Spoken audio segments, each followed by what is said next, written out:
We're going to start with the scars World War I left on the economy, then ride the high of that roaring but really fragile. All right, today we're going to jump on this wild economic roller coaster.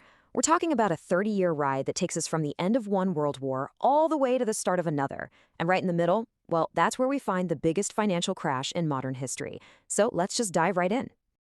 So here's our roadmap. We're going to start with the scars World War I left on the economy, then ride the high of that roaring but really fragile boom in the 20s. Then we'll see the whole thing pop, look at how FDR tried to fix it with the New Deal, and finally, uncover the pretty surprising thing that actually ended the Great Depression. Okay, so Section 1, the war's economic scars. To really get the Great Depression, you have to go back a little further, because World War I just completely shattered the global economy that existed before it. I mean, the Great War was way more than just a human tragedy, right? It was this total economic mobilization. For the very first time, entire countries basically became war factories. Governments were controlling everything, factories, resources, people, all to feed this massive war machine. And that changed how economies worked, forever. And, well, when it was all over, the winners wanted someone to foot the bill. The Treaty of Versailles basically forced Germany to pay these insane war reparations. There was this brilliant young economist, John Maynard Keynes, who warned everybody, hey, this is impossible. It's going to lead to disaster for everyone. But nobody listened. And guess what? Keynes was absolutely right. To try and pay off its debts, Germany just started printing tons and tons of money. And the results? Complete chaos. Catastrophic hyperinflation. Look at this picture. That's what it means. Your money becomes totally worthless. And that kind of instability in the heart of Europe really shook the entire global financial system. Now, let's jump into how all that instability set the stage for our second section, a roaring, fragile boom. Because while Europe was just struggling to get by, the United States, well, it looked like it was entering this incredible new age of prosperity. People called it the Roaring Twenties. So what was driving this boom? Well, a big part of it was this new idea of mass production. Guys like Henry Ford perfected the assembly line, which created something we call economies of scale. Basically, the more stuff you make, the cheaper each one becomes. And that simple cycle unleashed this flood of consumer goods, cars, appliances, that suddenly a lot more people could actually afford. But here's the catch. It was all kind of an illusion. The whole time, those massive World War I debts were still like a poison in the global economy. And even in the US, while factories were pumping out stuff, wages for most workers were staying flat, and farmers were really struggling. So you might be asking, how could people afford all these new things? The answer is pretty simple: credit. The whole boom was basically built on borrowed time and, you guessed it, borrowed money. And this brings us to a super important idea you have to understand to get the crash: speculation. Now, this isn't long-term investing. It's really more like gambling. It's buying something, in this case, stocks, with the single goal of flipping it for a quick profit as the price keeps going up. You see, speculation creates this really dangerous feedback loop, what we call an economic bubble. People see stock prices going up, so they jump in and buy. And all that new money buying stocks, it just drives the prices up even more, which, of course, attracts even more buyers. Pretty soon, the prices have absolutely nothing to do with what the companies are actually worth. And we all know what happens to bubbles, right? Sooner or later, they pop. Which brings us to Section 3, when the bubble pops. This is it, the moment everything changed, the Great Crash of 1929.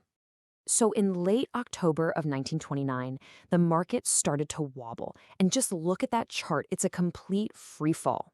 The real panic, though, came from the fact that so many people had bought their stocks with borrowed money. It was called buying on margin. And when those prices started to fall, even just a little, their lenders got really, really nervous.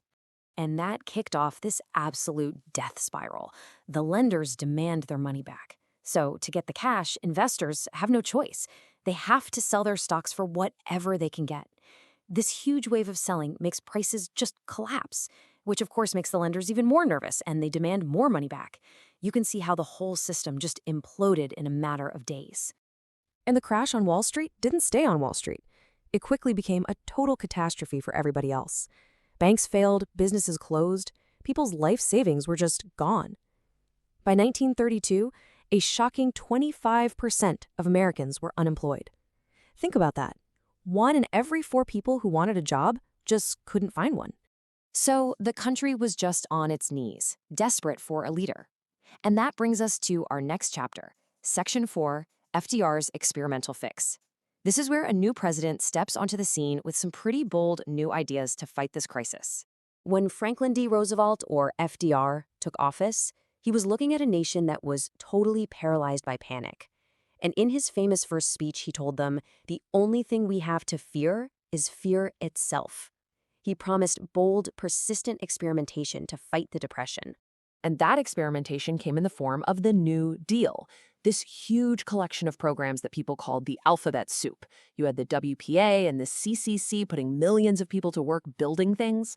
Social Security created a safety net for older folks. The FDIC insured bank deposits to try and restore trust. And the SEC was created to police Wall Street. Now, the New Deal definitely helped, but it wasn't a magic cure. And we actually got a really big clue about why in 1936. FDR thought the worst was over, so he cut government spending to try and balance the budget. What happened? The economy immediately took a nosedive. They even called it a second depression. It just proved how fragile that recovery really was. So that setback actually paved the way for a radical new economic idea to really take hold. And that brings us to our final section, War, the Last Resort. This is where a new theory meets a massive, unplanned economic experiment. So here was the big debate. How do you fix a totally collapsed economy? The traditional economists basically said, do nothing.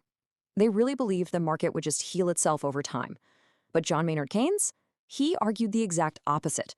He said, in a deep slump like this, waiting is not an option.